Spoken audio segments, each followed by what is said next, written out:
శ్రీనివాస్ దయచేసి అందరూ సైలెంట్గా ఉండాల్సిందిగా విజ్ఞప్తి చేస్తున్నాను. అందరికీ నమస్కారం. ప్లీజ్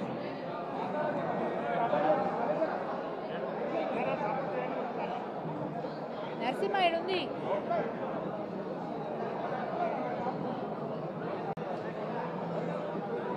మన ల్యాపెల్ ఉందా? ఇది వచ్చింది ల్యాపెల్ ఉందా?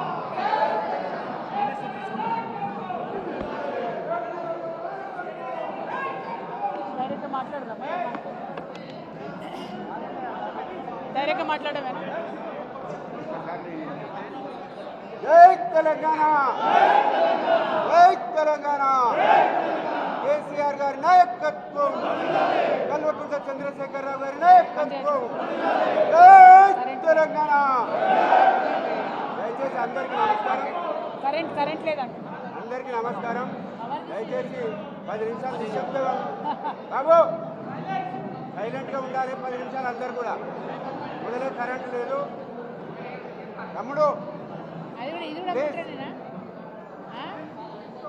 కరెంటు లేదు. దయచేసి అందరూ సహకరించాల్సిందిగా మీ అందరికీ కూడా మరొకసారి విజ్ఞప్తి చేస్తా ఉన్నా. దయచేసి మీరు సపోర్ట్ చేయకపోతే మేడం గారు మాట్లాడేది మంచిగానే వస్తుంది, మీరు సపోర్ట్ చేస్తే వినపడదు.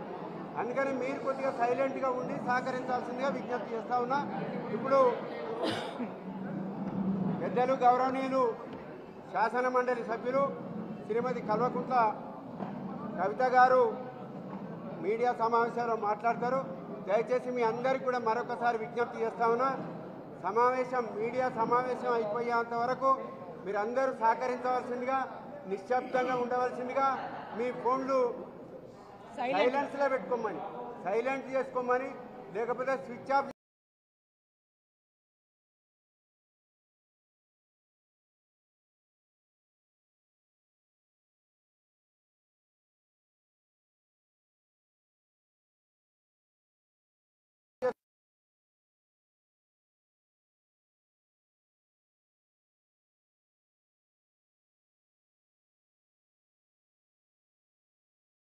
అందరితో కూడా కలుపుకొని చేసుకోవడం జరిగింది. మరి యాదాద్రిలో వెలిసినటువంటి లక్ష్మీ నరసింహస్వామి వారి జన్మ నక్షత్రమైనటువంటి స్వాతి నక్షత్రం రోజు గిరి ప్రదక్షిణ చేయడం చాలా మంచిదని చెప్పి, ఆ మొత్తం యాదగిరిగుట్ట కొండ అంతా కూడా పవిత్రమైనది కాబట్టి ఆ కొండ చుట్టూ ప్రదక్షిణం అంటే స్వామివారి చుట్టూ చేసినటువంటి ప్రదక్షిణగానే భావించి మరి గిరి ప్రదక్షిణ చేయాలనేటటువంటి తలంపుతోని యాదాద్రి టెంపుల్ నుంచి ఏదైతే చేపట్టినరో, యాదాద్రి అయ్యవార్లు అందరూ కూడా నిర్ణయించి చేపట్టినరో ఆ పుణ్య ప్రదక్షిణలో పాల్గొనడం నా అదృష్టంగా నేను భావిస్తూ ఉన్నాను. 50 మంది తెలంగాణ ప్రజలందరూ కూడా మరి మన తెలంగాణలో వెలిసినటువంటి మన లక్ష్మీనరసింహుడి యొక్క గిరి ప్రదక్షిణ చేసుకొని మెట్ల దారి ద్వారా వెళ్ళి మరి స్వామివారిని దర్శనం చేసుకోవాలని చెప్పి మీ ఆడబిడ్డగా మీ అందరిని కూడా కోరుతా ఉన్నాను. ఆయన మన కొంగు బంగారం లాంటోడు, కోరుకున్న కోరికలన్నీ కూడా తీర్చేటటువంటి చల్లని దేవుడు. మరి అటువంటి దేవుడు కేసీఆర్ గారికి సంకల్పం కల్పించి, వారికి శక్తినిచ్చి, బలాన్నిచ్చి, వారి చేత 1200 కోట్లతోని అంగరంగ వైభవంగా తన కోసం ఆలయాన్ని ఆ భగవంతుడు నిర్మింపజేసుకున్నాడు. మరి ఆ యొక్క ఘనత కేసీఆర్ గారి హయాంలో జరగడం, వారి కింద మేమందరం కూడా ఉండి పనిచేయడం నిజంగా బీఆర్ఎస్ పార్టీ కార్యకర్తలకు, నాయకులకు అందరికీ కూడా మా అదృష్టంగా నేను భావిస్తూ ఉన్నాను. మరి యాదాద్రిలో గుట్ట కింద కూడా చాలా పనులు పెండింగ్ ఉన్నాయి. ఆ పనులన్నీ కూడా ఇప్పుడున్నటువంటి ప్రభుత్వం యథాతథంగా కొనసాగించాలని, యాదాద్రి యొక్క వైభవాన్ని కాపాడడానికి అన్ని రకాలుగా ప్రయత్నం చేయాలని చెప్పి కూడా ఈ సందర్భంగా మేము డిమాండ్ చేస్తూ ఉన్నాం. అదేవిధంగా ఉమ్మడి నల్గొండ జిల్లా అంటే ఉద్యమాల కిల్లాగా పేరున్నటువంటి జిల్లా. తెలంగాణ ఉద్యమంలోనైతేనేమిటి, అంతకుముందు సాయుధ రైతాంగ పోరాటంలోనైతేనేంటి, అద్భుతంగా తెలంగాణ ప్రజల యొక్క స్ఫూర్తిని యావత్ ప్రపంచానికి పరిచయం చేసినటువంటి జిల్లా ఉమ్మడి నల్గొండ జిల్లా. మరి ఆ ఉమ్మడి నల్గొండ జిల్లా అభివృద్ధి అనేటటువంటిది తెలంగాణ ఉద్యమం అప్పటి నుంచి కూడా మనందరికీ ఉన్నటువంటి కళ.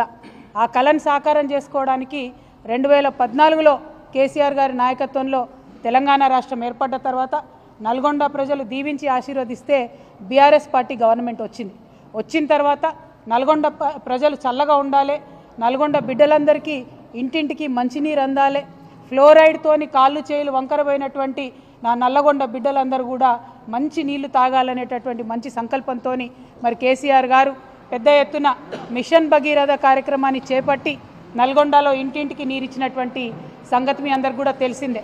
అయితే ఈరోజు మనం గమనించుకోవాల్సింది ఏంటంటే, చాలా గర్వపడాల్సిన విషయం ఏంటంటే, పార్లమెంటు సాక్షిగా నల్గొండలో జీరో ఫ్లోరోసిస్కి తీసుకొచ్చినటువంటి ఘనత బీఆర్ఎస్ది అని చెప్పి పార్లమెంట్ సాక్షిగా చెప్పడం జరిగింది. నిజంగా కూడా గర్వకారణం, ఒక ఇమోషనల్ మూమెంట్. ఇది చాలా సంతోషకరమైన మూమెంట్. ఎందుకంటే 60 ఏండ్లు గోసపడ్డం, ఆనాటి ప్రధానమంత్రి మన్మోహన్ సింగ్ గారి టేబుల్ మీద తీసుకుపోయి నల్గొండ ఫ్లోరైడ్ బాధితుడైనటువంటి పిల్లగాన్ని పండబెట్టి ఇది సార్ మా దుస్థితి అని చెప్పుకొని గొల్లున ఏడిస్తే ఏనాడు కూడా కాంగ్రెస్ వాళ్ళు కరుణించి ఒక వాటర్ ప్లాంట్ పెట్టినటువంటి పాపాన పోలేదు. అటువంటిది 10 సంవత్సరాల కేసీఆర్ పాలనలో కంప్లీట్గా సంపూర్ణంగా ఫ్లోరైడ్ని నివారించడం అంటే నల్గొండలో తరతరాల బిడ్డల కోసం చేసినటువంటి పని ఇది అని నల్గొండ ప్రజలందరికీ కూడా సవినయంగా నేను విజ్ఞప్తి చేస్తూ ఉన్నాను. మరి వాళ్ళు అదే ఫ్లోరైడ్ ఉన్నటువంటి ప్రాంతం మూసీని ప్రక్షాళన చేసుకోవాలని చెప్పి ఇంకొక కళ మనకుండే. మరి నిజంగా మూసీ మురికెట్లయిందండి? మూసీకి మకిలెట్ల పట్టింది? మూసీలోకి ఇండస్ట్రియల్ వ్యర్థాలు వస్తుంటే వింత తమాషా చూసుకుంటూ 60 ఏళ్ళు కూర్చున్నటువంటి వాళ్ళెవరు, ఆ పార్టీలు ఎవరు అన్నది కూడా నల్గొండ ప్రజానికం అంతా కూడా దయచేసి గుండెల మీద ఒకసారి చేసుకొని ఆలోచన చేయాలి. తెలంగాణ లేదప్పుడు, ఉమ్మడి ఆంధ్రప్రదేశ్ ఉన్నప్పుడు మనదేం నడవలే, మనదేం సాగలే, సెక్రటేరియట్లో మన వాళ్ళు ఎవరు లేరు. మూసీని ఎట్లా ప్రక్షాళన చేసుకోవాలంటే దాని మీద అధికారం మనకు లేకుండే.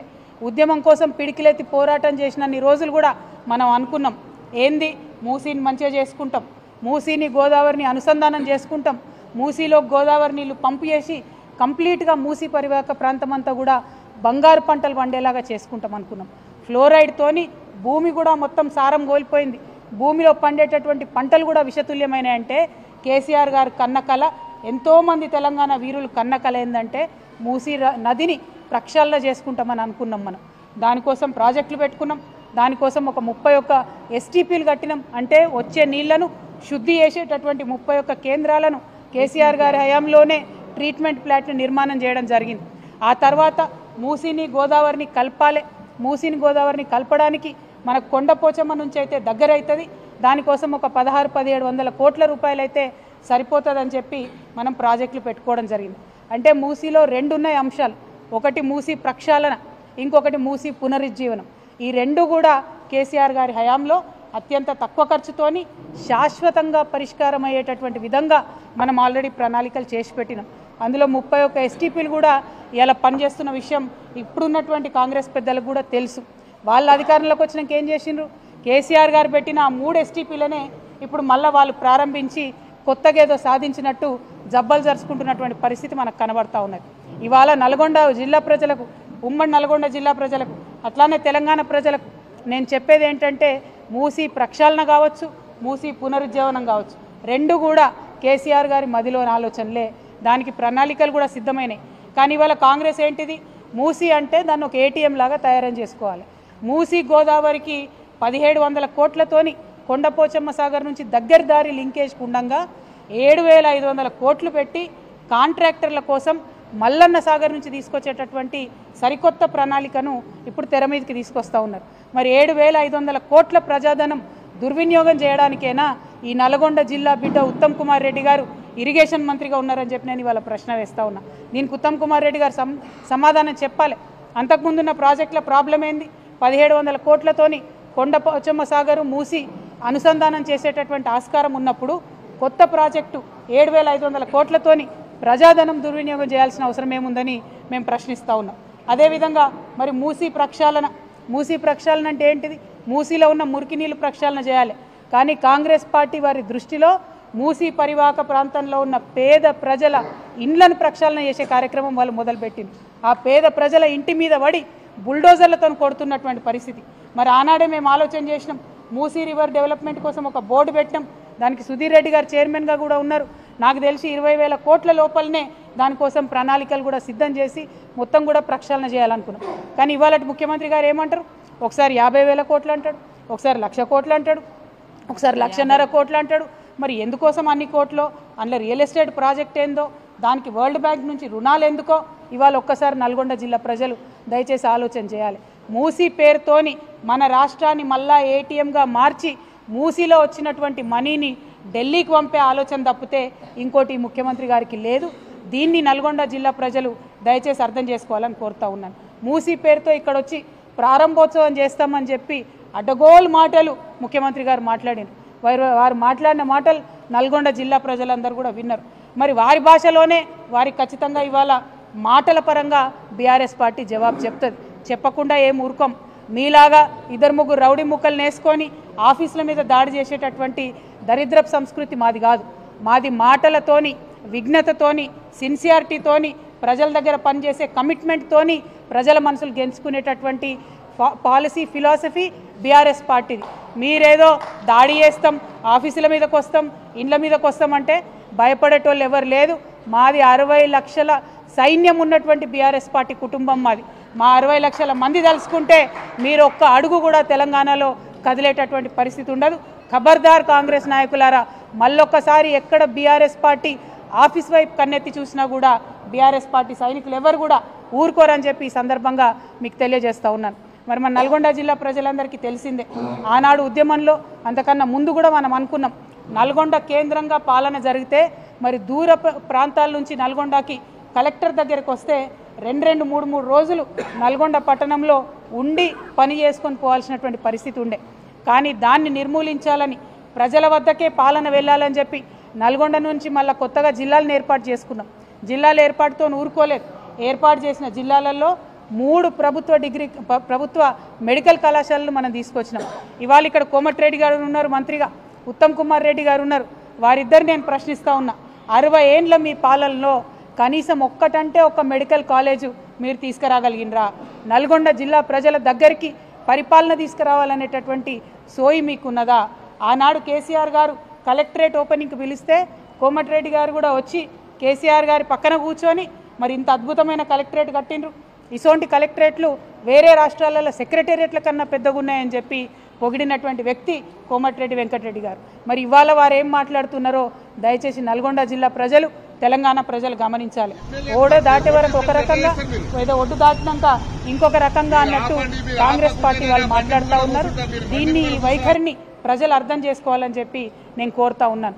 మరి ఉమ్మడి నల్గొండ జిల్లాలో 12 నియోజకవర్గాలు ఉంటే ఆ 12 నియోజకవర్గాలకు కూడా కలిపి మనం 36,000 కోట్లను 10 సంవత్సరాలలో బీఆర్ఎస్ ప్రభుత్వంలో 36,000 కోట్లను అభివృద్ధి కోసం మనం స్పెండ్ చేయడం జరిగింది. అదేవిధంగా సంక్షేమం కోసం, అంటే అది పెన్షన్ కావచ్చు, కళ్యాణ లక్ష్మి కావచ్చు, రైతు బంధు కావచ్చు, రైతు బీమా కావచ్చు, ఈ కార్యక్రమాలకు అన్నీ కూడా కలుపుకొని మనము 42,000 కోట్ల రూపాయలను నల్గొండ ప్రజలకు ఇవ్వడం జరిగింది. మా పాలన ఎట్లుండే అంటే ప్రభుత్వంకి వచ్చినటువంటి ఆదాయం అంతా కూడా పేద ఇంటి బిడ్డకు అక్కడికి రావాలనేటటువంటి ఆలోచన మాకుండే. ఇవాళ ఏం జరుగుతున్నది? నిన్న 21వ తారీఖు నుంచి 24వ తారీఖు వరకు గ్రామాన సభలు పెడతా ఉన్నారు, గ్రామ సభలు పెడతా ఉన్నారు. ఎందుకోసం గ్రామ సభలు? రేషన్ కార్డులు, రైతు భరోసాలు, అట్లానే ఇందిరమ్మ ఇండ్లు, ఈ పథకాలన్నీ కూలీలకు ఇస్తామన్న డబ్బులు ఇవన్నీ కూడా ఇస్తామని చెప్పి గ్రామ సభలు పెడతా ఉన్నారు. ఇవాళ ఒక్క మాట నేను కాంగ్రెస్ ప్రభుత్వాన్ని సూటిగా ప్రశ్నిస్తూ ఉన్నా, దయచేసి ప్రజలు ఆలోచన చేయాలి. అధికారంలోకి రాగానే ఏం చేసిండ్రు? అప్లికేషన్లు పెట్టుకోండి, మేము ఇచ్చేస్తాం మీకు పథకాలన్నీ అని చెప్పిండ్రు.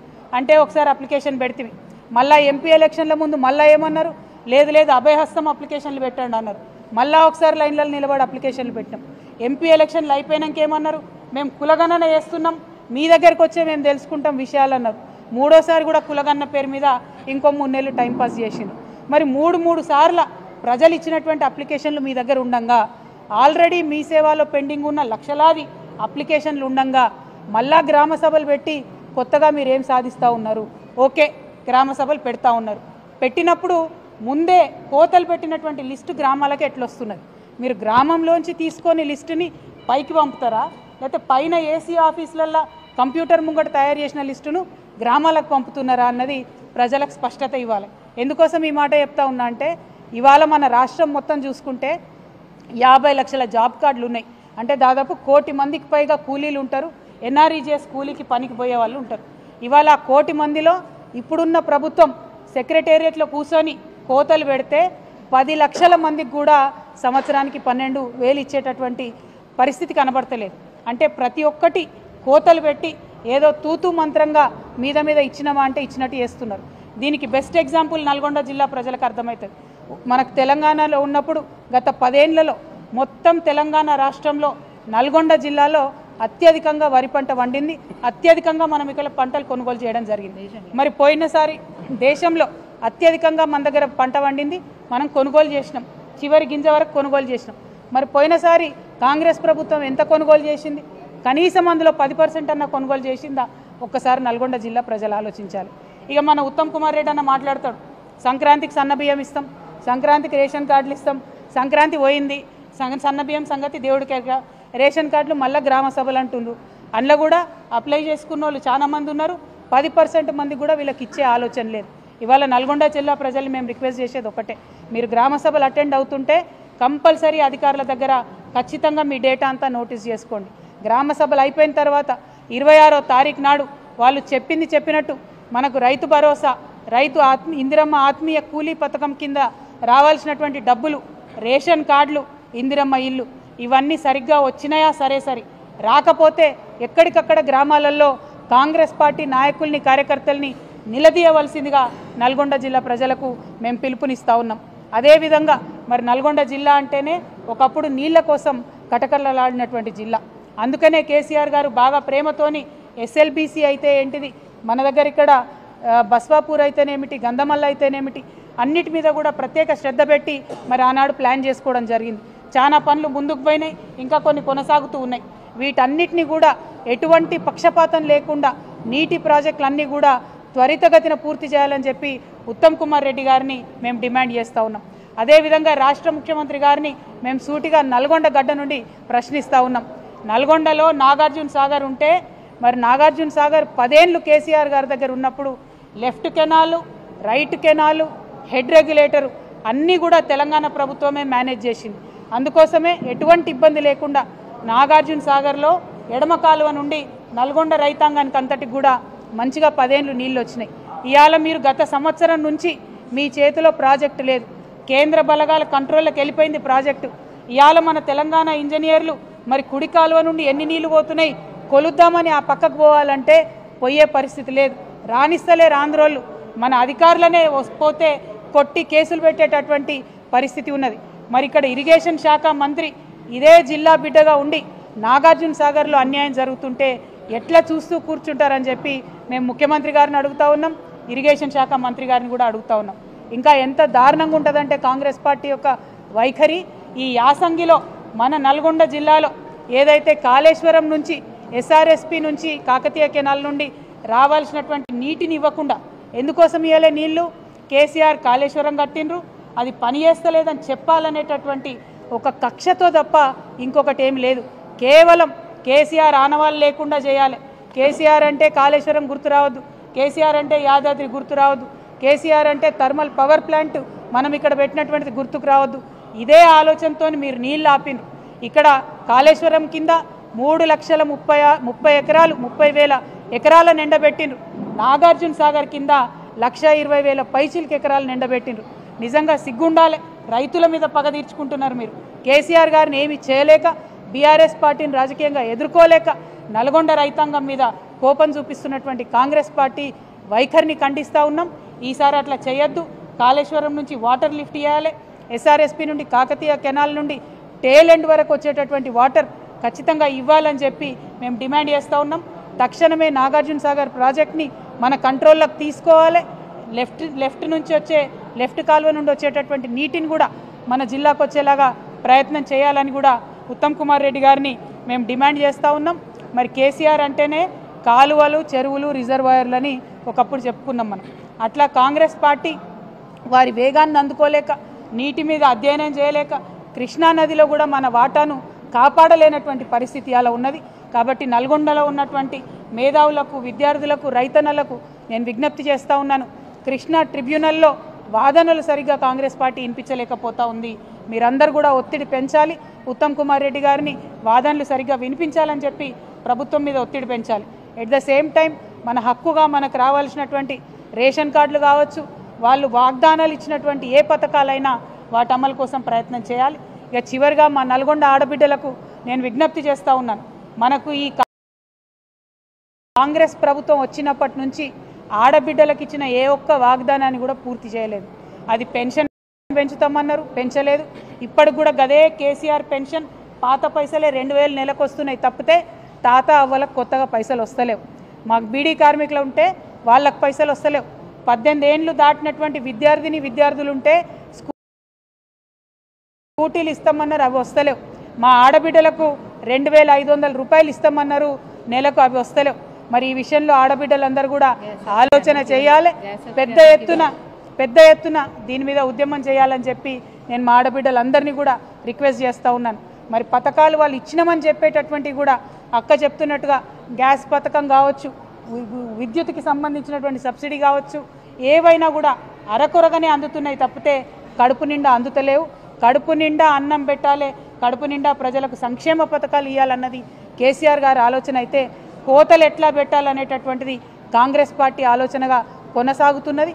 కాబట్టి మీ అందరినీ నేను రిక్వెస్ట్ చేస్తూ ఉన్నా, కాంగ్రెస్ పార్టీ నాయకులు ఊర్లలోకి వస్తే మా ఆడబిడ్డలు అడగండి, మా కేసీఆర్ కిట్ ఎటుపోయింది, కళ్యాణ లక్ష్మితోని 1,00,000 రూపాయలతో పాటు తులం బంగారం ఇస్తా అన్నారు, మరి అది ఎప్పుడు ఇస్తారని చెప్పి ప్రశ్నించి నిలదీసి నల్గొండ బిడ్డలు రాజకీయ చైతన్యాన్ని ప్రదర్శించాలని చెప్పి నేను మీ అందరినీ కూడా కోరుతా ఉన్నాను. మరి చెప్పుకుంటూ పోతే అనేకం ఉన్నాయి. 10 ఏళ్ల కాలంలో ప్రజల్ని కన్నబిడ్డలుగా చూసుకున్నటువంటి పార్టీ బీఆర్ఎస్ పార్టీ, ప్రజలను ఓటు బ్యాంక్గా వాడుకుంటున్నటువంటి పార్టీ కాంగ్రెస్ పార్టీ.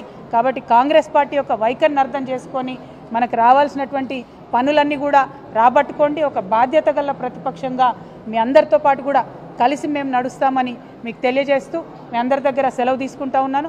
ఆ లక్ష్మీ నరసింహస్వామి దయ వల్ల ఉమ్మడి నల్గొండ జిల్లా ప్రజలందరూ కూడా బాగుండాలని చెప్పి మరొకసారి ప్రార్థన చేస్తూ ఉన్నాను. Thank you. జై తెలంగాణ, జై కేసీఆర్.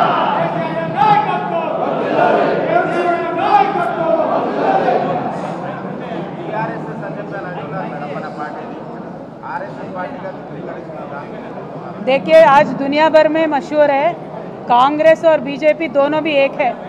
एक पार्टी फेक है तो दूसरा पार्टी डीप फेक है. सब जानते हैं तेलंगाना में कांग्रेस बीजेपी एक है. हम ఈ మినిస్ట్రీలో 18 మంది ఉండేటటువంటి మినిస్టర్లలో ఇక్కడ మైనారిటీ మినిస్టర్ లేరు. అదేవిధంగా ఒక్క లంబాడా కూడా లేనటువంటి ఏకైక తొలి క్యాబినెట్ ఇది. లంబాడా బిడ్డలు ఎప్పుడైనా కూడా మంత్రి పదవులలో ఉన్నారు. మరి ఆ లంబాడా బిడ్డకు అవకాశం ఇవ్వలేదు, మైనారిటీకి మినిస్ట్రీలో అవకాశం ఇవ్వలేదు. కాబట్టే మేము చెప్తా ఉన్నాం, అందరినీ కలుపుకొని వీళ్ళు పోతలేరు, తక్షణమే మైనారిటీస్ని మంత్రివర్గంలోకి తీసుకోవాలి, లంబాడా బిడ్డలకు కూడా అవకాశం కల్పించాలని డిమాండ్ చేస్తూ ఉన్నాం. हम पूछे भाई, जब असेंबली में पूछे हम जब असेंबली में पूछे हम इमाम मौजनों के तनख्वाह के बारे में इमीडिएटली रिलीज़ करें जो 4 महीने का पेंडिंग था. लेकिन जो बढ़ा के इमाम और मौजनों को तनख्वाह देने का मुद्दा है उन्होंने आज तक उठाया नहीं. तो वापस बीआरएस पार्टी के तरफ से हम असेंबली में भी ये मुद्दा उठाएंगे और आपके लिए हम आपके साथ लड़के हासिल कर लेंगे. Thank you. जय तेलंगाना.